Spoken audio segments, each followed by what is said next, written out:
Doctor, huh? Welcome to WatchMojo UK, and today we're counting down our picks for the top 10 Doctor Who moments that still don't make sense. Before we begin, we publish new content every day, so be sure to subscribe to our channel and ring the bell to get notified about our latest videos. For this list, we'll be going over the moments and story elements from Doctor Who that remain unexplained, ambiguous, or are just plain bizarre. These aren't necessarily plot holes, as those have a list of their own, but there is a little overlap. And because we'll be discussing the plot, some spoilers will ensue. Number 10, Miraculous Revival, The Power of Three. During a year in the life of the 11th Doctor's companions, Amy and Rory, the couple must contend with the entire world being invaded by strange, apparently harmless cubes. What are you doing lying around? Haven't you seen them?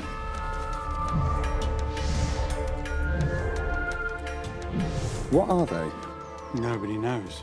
Eventually, when everyone, the Doctor included, has stopped paying them attention, they open and stop the hearts of a third of humanity. How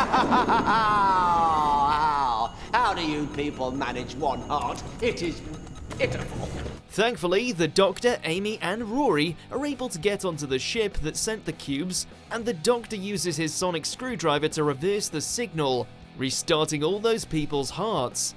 Except, it has taken a while, and we're pretty sure that being clinically dead for that long would have harmful effects regardless of how advanced the alien tech is. And it happens to billions of people? That's quite the miracle, Doctor. As millions of survivors of cardiac arrests are nursed back to health after an unprecedented night across the globe. Number 9, a floating Time Lord, Terror of the Autons. The third Doctor spends a great deal of his life on Earth and helping UNIT deal with alien invasions after being stranded there by the Time Lords. Still, even they aren't unwilling to lend him a hand every now and then.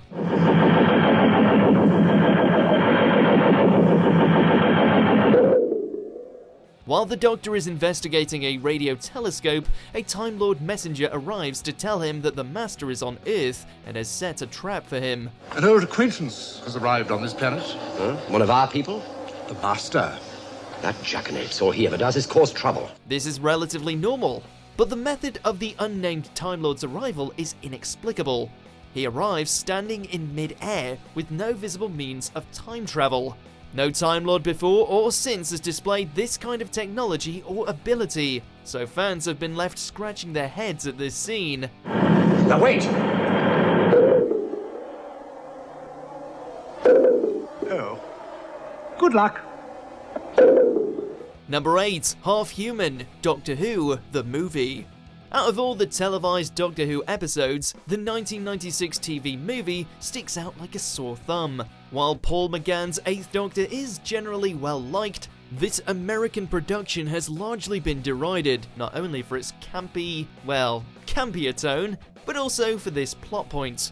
At one point, the Doctor tells a man that he's half human on his mother's side. I'm half human on my mother's side. While this could be laughed off as a joke, the Master takes the remark seriously.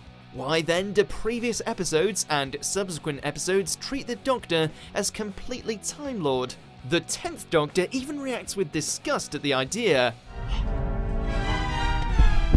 Well, like you're human. Oh, that's disgusting. Oi! Oi! Stop it! So is the Doctor part human or not? With so many different opinions on the subject, we'll probably never know.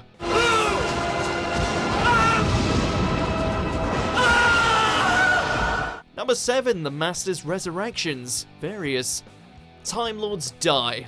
A lot. The Doctor is Exhibit A. But their perennial enemy, the Master, and sometimes the Mistress, has also died quite a lot too.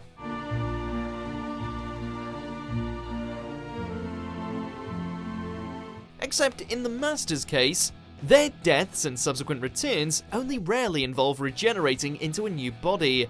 Call me Master. Call you what? Master. Me and her, we go way, way, way back. Several of the Master's deaths involve them dying in ways that preclude the possibility of regeneration or survival, such as their body being burned alive multiple times,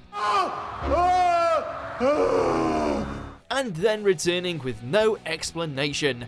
And when an explanation is shown, it has been something completely unexplained, like a literal magic potion.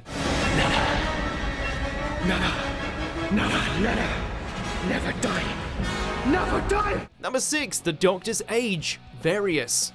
There's a lot about the Doctor we don't know, particularly their past. But one of the most contradictory things about them is how old they are. How old? Well, if we count in Earth terms, I suppose I must be about 400... Yes, about 450 years old. As inconsistent as the way their physical body appears to age, we're talking numbers here. You'd think that the figures they give as the show goes on would go up, right? Wrong. Frankly, they're all over the place. Early incarnations give the number at anywhere from a few hundred to several thousand years. I'm beginning to lose confidence for the first time in my life. And that covers several thousand years. More recent Doctors have stayed somewhat consistent, but they've also indicated that they're probably lying or don't even know how old they are. Granted, all the running about in time and space is bound to confuse, but still. 1,200 and something, I think, unless I'm lying. I can't remember if I'm lying about my age, that's how old I am. Number 5, Romana's Regenerations. Destiny of the Daleks. While the Doctor has had plenty of strange regenerations over the years, the most baffling happens to one of his companions. Time Lady Romana travels with the 4th Doctor, and at the beginning of one of their adventures, she reveals that she's regenerated. Not because she died, mind you, but apparently on a whim. What are you doing here? Regenerating. Do you like it? For how much the Doctor treats the experience like death, this is uncharacteristic enough. But the fact that Romana not only changes her appearance multiple times, one of which has blue skin, is particularly bizarre. I quite like this one, but it's a bit short. Well, lengthen it then, go on. She finally settles on a form identical to someone they've met previously, Princess Astra. And while this doesn't make much sense, it isn't without precedent, as the Doctor has done it multiple times. Come with me. I know where I got this face and I know what it's for. Number 4, the Dalek Asylum in general. Asylum of the Daleks. There's just a lot about this episode that makes no sense. Scarro's back, Amy and Rory's divorce, the Daleks have a parliament, but easily the most plot-hole-ridden element of this episode is the Dalek Asylum itself. Allegedly, it's built to house the most insane, hateful members of their species, whom the Daleks fear, yet also find beautiful. Does it surprise you to know that Daleks have a concept of beauty? For one thing, Daleks have previously never tolerated any differences within their population. That's their whole thing. For another, they've also claimed previously not to even understand elegance or beauty. Daleks have no concept of elegance. Then there's the fact that a human cruise ship managed to crash land on a planet with a force field even the Daleks can't get through, by accident. Oh, and why do the inmates have pathweb access? The Daleks, they have a hive mind. Well, they don't, but they have a sort of telepathic web. The pathweb, yes. I hacked into it, did a master delete on all the information connected with the Doctor. Number 3, the Doctor can't save the Ponds. The Angels take Manhattan.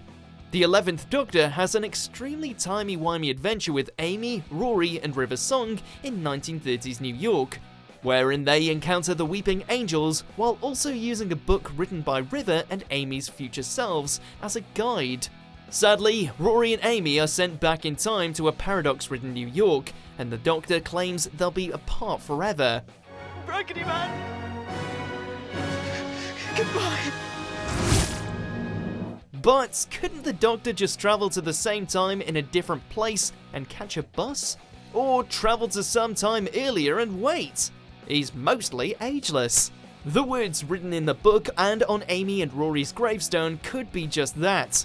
Words. And just because they end up in those graves doesn't mean they can't have more adventures beforehand. By the time you read these words, Rory and I will be long gone. So know that we lived well and we're very happy. Number 2, the Morbius Doctors. The brain of Morbius. When the 4th Doctor and Sarah Jane travel to the planet Khan, They run afoul of a scientist trying to resurrect a Time Lord tyrant named Morbius. In order to combat Morbius, the Doctor engages in a contest of mind-bending with the villain. On guard, Morbius. This psychic sort of tug-of-war between Time Lords reveals the combatants' former regenerations on a nearby screen. Although the prior 3 Doctors are shown, several more faces are also shown. Your puny mind is powerless against the strength of Morbius! While some have argued that they belong to Morbius, the fact that they're shown when the Doctor is winning has led some to theorize that the Doctor had lives prior to the first Doctor. The ambiguous nature of the scene means that we'll likely never make sense of this moment though.